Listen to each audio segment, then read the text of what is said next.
I witam serdecznie, Aleksander Wojtysiak, Między Światami. Życie na Filipinach. Jesteśmy po przerwie, pora karmienia. No, jak widzicie, duży młyn dzisiaj. Żyrafa odpalona, świeci się światełko. A po co ono prąd marnuje? Zgasimy je. Szlifowanie skin coatów. Na samym początku dziękuję za komentarze, lajki i subskrypcje. No i ci, co nie subskrybują, to zapraszam do subskrybowania. Przyjechało też nowe poidło, większe dla zwierzaków. Widzicie, macie skalę, to mniejsze, gdzie wypijają tą butlę w jeden dzień, a psy rosną, także trzeba kupić po prostu większe, żeby nigdy nie było tak, że zostaną bez wody. Od rana zrobiłem szalunek z Józefem. Zapnąłem zbiornik septyczny płytami. Nie będę tego pokazywał, nie chce mi się wychodzić na zewnątrz. No jak już małżonka wstała, to wzięliśmy się za szlifowanie. Mamy żyrafę, jak widzicie, mamy szlifierkę oscylacyjną i też zwykłą z kwadratem. Jakoś to idzie, ale ten skin coat na Filipinach jest dużo cięższy w obróbce, jeżeli chodzi o szlifowanie, niż nasze gładzie szpachlowe w Europie, które mam po prostu różny rodzaj na różny etap pracy. Za chwilę sobie gdzieś usiądę i porozmawiamy w nawiązaniu do jednego komentarza, bo to myślę jest ciekawa perspektywa, jeżeli chodzi o budownictwo na Filipinach. Ale jestem umorusany, okulary też są brudne. Ale pojawiło się ostatnio ciekawe pytanie w komentarzu, że skoro ja jestem stolarzem, to czemu nie porwę się, żeby zbudować sobie dom szkieletowy z mahoniu? No więc tutaj postaram się ten temat wyczerpać.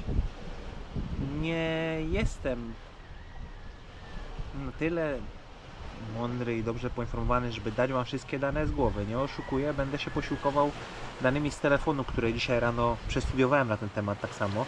Wiedziałem, w którym kościele dzwoni, wiedziałem, co dzwoni, ale jeżeli chodzi o dokładne liczby, to po prostu mógłbym Wam naściemniać, a postaram się Wam dać po prostu rzeczową odpowiedź tym, których to interesuje, ludzi związanych z budowlanką, ale nie tylko. Bo było pytanie, dlaczego nie zbuduję domu z mahoniu, a wchodzę w beton, jak nie jestem betoniarzem. Idąc tą samą logiką, w Norwegii buduje się domy szkieletowe z sosny. Jeżeli przyjęlibyśmy, że tutejszy mahoń to nasz dom w Polsce, to mogłoby się wydawać, że lepszy dom będzie, jakby konstrukcja była z dębu. No ale nie do końca tak jest. I co się na to składa, że dlaczego budujemy sosnę, a nie z dębu? Przede wszystkim cena. Sosna jest powszechnie dostępna i jest tania, a dąb, mimo swoich parametrów, jest kilka razy droższy. Sosna jest lekka, łatwa do cięcia i do montażu. Z reguły podczas budowy domu drewnianego szkieletowego jest bardzo dużo odpadu. I przy sosnie po prostu nie musisz się o to martwić. Jeżeli to byłby dom, to z samych odpadów dostałbyś bardzo mocno po kieszeni. A inna sprawa, że dąb jest ciężki, twardy i trudny w obróbce. To jest to, na czym przejechałem się ja w zeszłym roku tutaj na Filipinach. Znaczy, może nie przejechałem, ale nie zdawałem sobie z tego sprawy, jak zaczęliśmy remontować ten dom, jak twardy jest mahoń. Zwykła piła cyrkulacyjna na baterię, Makity, która w Norwegii z sosną dawała sobie świetnie radę. Nie wiem, w trakcie dnia jak zmieniłem baterię jeden raz, to było ok. A tutaj uciąć dosłownie 2 cięcia, jeżeli chodzi o mahoń, i bateria jest cała zagrzana i już jest do wymiany. Musiałem kupić piłę po prostu na kablu, bo nie idzie z tym pracować. Jeżeli chodzi o mahoń, jest bardzo ciężki w pracy. Sosna jest poza tym bardzo przewidywalna. Ma standaryzowaną wytrzymałość, a dąb jest bardziej naturalny, mniej przewidywalny w konstrukcji seryjnej. Lubi się wypaczyć, odgiąć, pęknąć, ponieważ dąb bardziej pracuje. Sosna, którą używa się do konstrukcji domów szkieletowych, jest suszona komorowo. Rzuca się taką sosnę do komory, jak sama nazwa wskazuje, do takiego pieca. I ona tam jest kilka dni, nawet do 2 tygodni. Chodzi o to, żeby wilgotność drewna, wilgoć, która jest w drewnie, zredukować z tych 60% do jakichś 12, 18, takie 15 w Norwegii, jak są takie czujniki, że wbijasz po prostu w drewno i wiesz, pokazuje ci jaka jest wilgotność tego drewna. Niektóre, jak gdzieś padało, był dom szkieletowy, trzeba było zamknąć całość, trzeba było wstawić osuszacze, potem sprawdzić drewno, czy jest już odpowiednio wyschnięte, czy ma odpowiednią wilgotność i dopiero wtedy można było zamykać ściany w Norwegii. To nie jest tak, że budujesz, zamykasz na pałę. Jeżeli na przykład nie masz dachu, gdzieś coś zamokło, upadało, trzeba takie rzeczy kontrolować i sprawdzać. Temperatura, w jakiej jest taką konsystencji suszy, to jakieś 50 do 90 stopni. Ona tam może leżeć nawet 2 tygodni w takiej komorze. Po prostu jest suszona i dopiero wtedy nadaje się do pracy. Nie używa się świeżego, ściętego drzewa i wilgotnego. Także to nawiązanie do naszych warunków europejskich, jeżeli chodzi o materiały budowlane. A teraz porównamy sobie budownictwo na Filipinach. Jeżeli chodzi o dom szkieletowy z mahoniu, ja bym się na to nie porwał. Nie budowałem nowego domu szkieletowego z mahoniu. Chociaż jeżeli miałbym budować dom szkieletowy na Filipinach, to jednak z mahoniu. Nie z drewna palmowego. Drewno palmowe jest za miękkie i chyba ulubione drewno termitów. Naprawdę jest bardzo szybko pochłaniane przez termity. Trzeba było bardzo dobrze zabezpieczyć, bardzo dobrze zaimpregnować. Wydać też sporo pieniędzy na impregnację. W zeszłym roku rozmawiałem z jednym z widzów, z Dziabanem, który też planował gdzieś na Filipinach, nie wiem czy Marek wybudowałeś ten dom czy nie, ale planował budować sobie domek i jako, że jestem stolarzem, rozmawiał ze mną, wysłał jakieś plany podłogi i tak dalej, czy ja mógł pomóc przeliczyć mniej więcej ile drewna będzie potrzeba. Nie było go jeszcze na Filipinach, miał na Filipinach jakiegoś człowieka, którego wysłał z tą estymacją, kalkulacją materiału, żeby się zorientował ile wyjdzie za drewno. Dostał cenę za mahoń i złapał się za głowę, wysłał ją mi i ja też zrobiłem wielkie oczy, bo wiem, że mahoń jest drogi. Jeżeli chodzi o drewno palmowe, o kokosa, było dużo tańsze, ale nie pamiętam dokładnie teraz cyfr.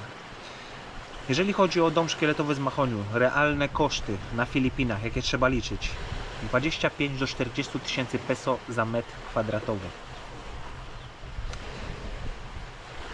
Gdzie przy mahoniu będzie to z reguły ta górna granica, bo to dochodzi właśnie jeszcze tego roboczo-godziny. Dużo dłużej się schodzi z pracą w mahoniu. Mahoń to jest drewno klasy premium. Jest twarde, odporne na termity. My mamy ten luksus, powiedzmy, że to luksus, że na działce tutaj rosły mahonie, te, które ścinaliśmy i z niego i z tych drzew pochodzi masa drewna.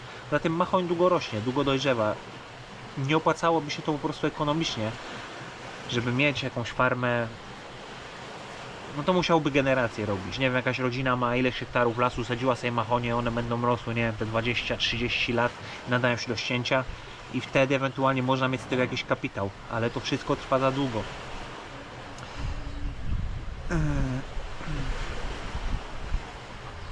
Jeżeli chodzi o mahoń i taki dom szkieletowy jak u nas, no nie da się ukryć, że jest tu lepsza wentylacja w takim domu, jak to co widzicie za mną, ta część, która jest z mahoniu jest szkieletowa i z zewnątrz z amokanem, z tą plecionką.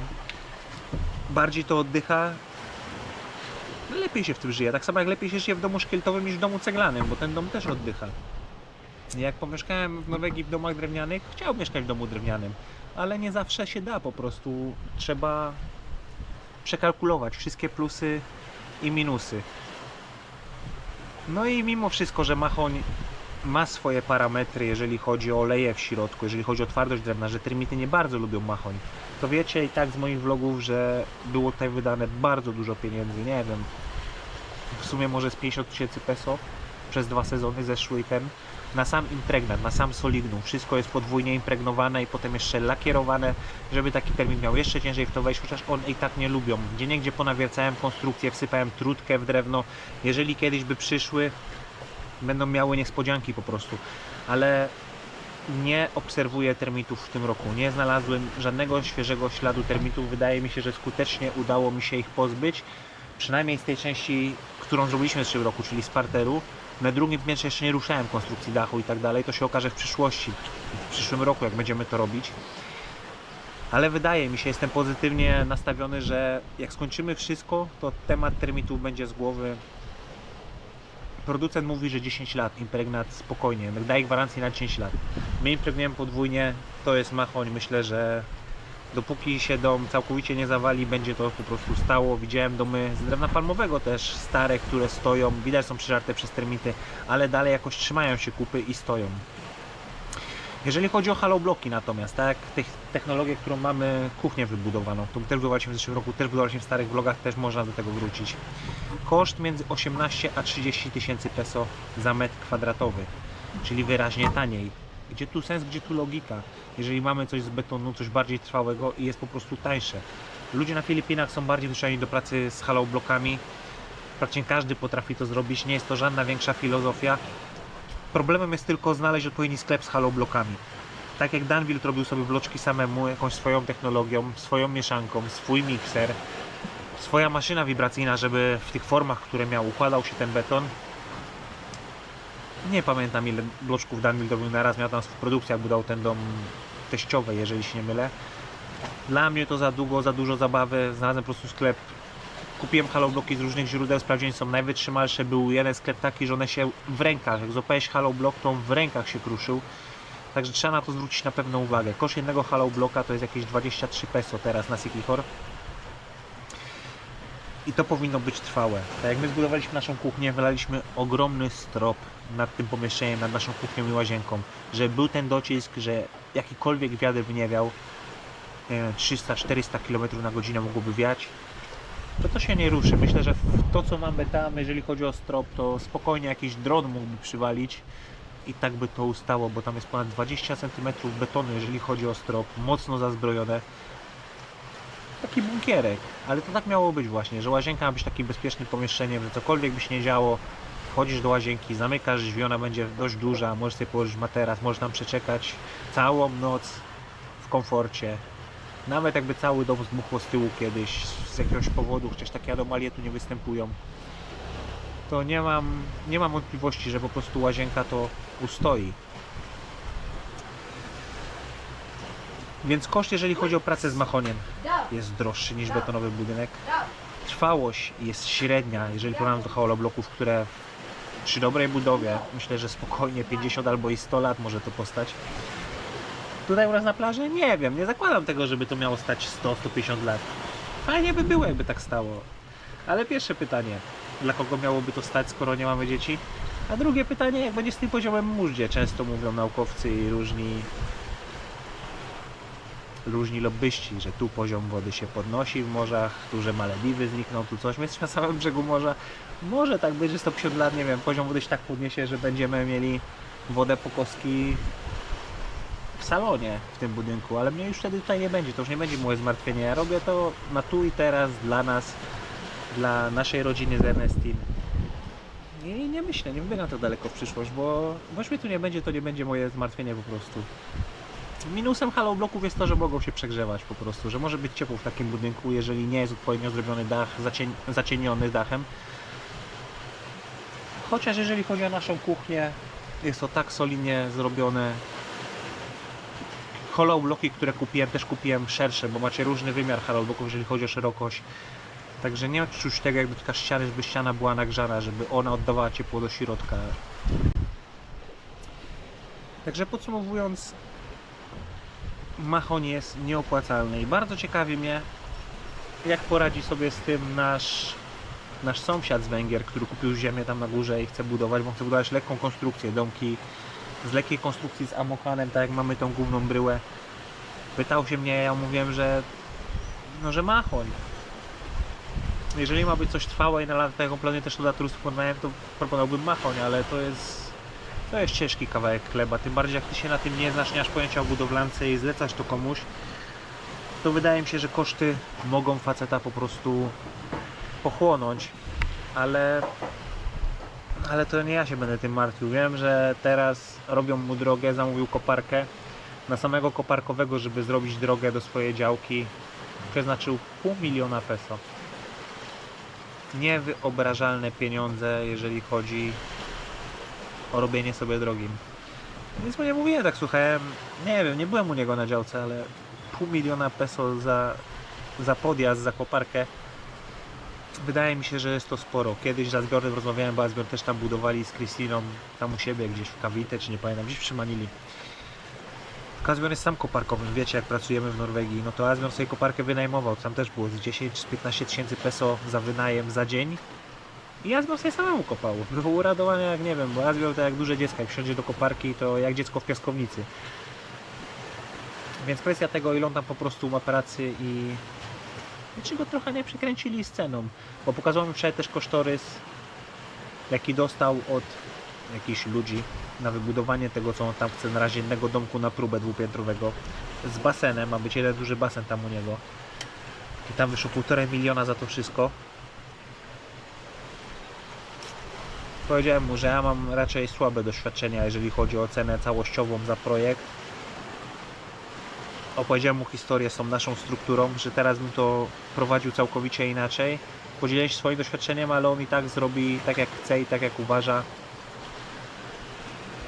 To nie jest moje zmartwienie. Tyle ile mogłem, tyle mu pomogłem po prostu swoim doświadczeniem z pobytu na Filipinach.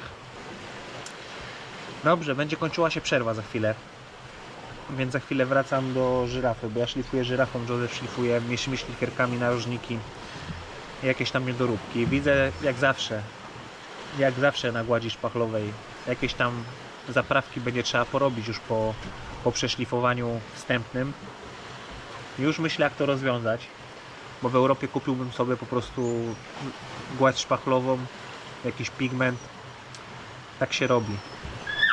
Wlał ten pigment do gładzi szpachlowej, wymieszał i wtedy jak robisz gdzieś zaprawki, to po prostu jest kolor inny. O żadnej zaprawce nie zapomnij, żeby ją potem przyszlifować na nowo.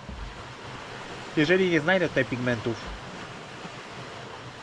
to muszę sprawdzić, czy mogę tak zrobić, ale już o tym myślałem podczas pracy. Jakbym do wiadra wlał kubek kawy albo 2 kubki kawy.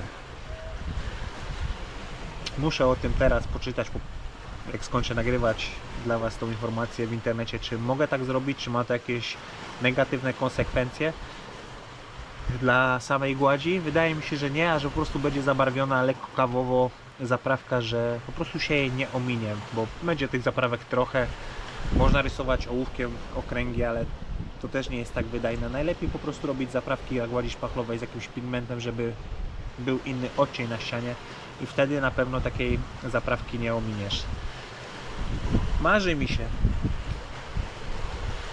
żebyśmy na dniach w tym tygodniu mieli skończony temat szlifowania. Większość, może uda się wszystko. Żebyśmy byli gotowi pod malowanie, jeżeli chodzi o kuchnię i łazienkę sufit w tym tygodniu. No, ale to właśnie jeszcze kwestia zrobienia zaprawek, położenia akryli. Zrobimy ściany na gotowo i sufit. To wtedy zaczniemy sobie układać płytki w kuchni, zaczniemy robić blat, wstawimy drzwi do łazienki. I wtedy, dzięki temu jak wstawię drzwi do łazienki, będę mógł dokończyć ostatnią ścianę w płytkach, jeżeli chodzi o łazienkę. W międzyczasie musimy jeszcze zalać, zrobić tą płytę na zbiorniku septycznym z drugiej strony, żebym lada moment mógł też brać się za hydraulikę, za podpięcie wody do łazienki i żeby łazienka była możliwie niedługo w pełni operacyjna, żeby był luksus, komfort, ale to zmieni nasze życie, jak ta łazienka w końcu odpali. Będzie całkowicie inny odbiór tego miejsca, całkowicie no luksus, prawdziwy luksus, jeszcze w takim stylu jak ja robię łazienkę. Jak ona będzie skończona, jak ktoś tu przyjdzie, będzie chciał ręce umyć, wejść do łazienki, to nie będzie mógł wyjść z podziwu z tych wszystkich lokalnych i nie tylko lokalnych. Ale taki właśnie miałem plan, żeby tak to zrobić. Dobra, wracam do pracy. Może coś gdzieś postawię kamerę i nagram z tego szlifowania. Ale mimo wszystko, że używamy odkurzacza, wyciągu i tak dalej, pyli, zawsze pyli na gładzi. Nie ma tak, żeby nie pyliło na gładzi. Musiało być naprawdę drogie narzędzie, jakiś zestaw festula, żeby większość tego pyłu była wciągnięta. Tutaj myślę, że jakieś 60% tego pyłu daje radę wciągnąć to, jak używamy, ale i tak pyli, jak widzicie zresztą po mojej koszulce, bo twarz umyłem. Wydaje mi się, że nie wygląda to najgorzej, ale też może być zabielona. Dobrze, wracam do pracy.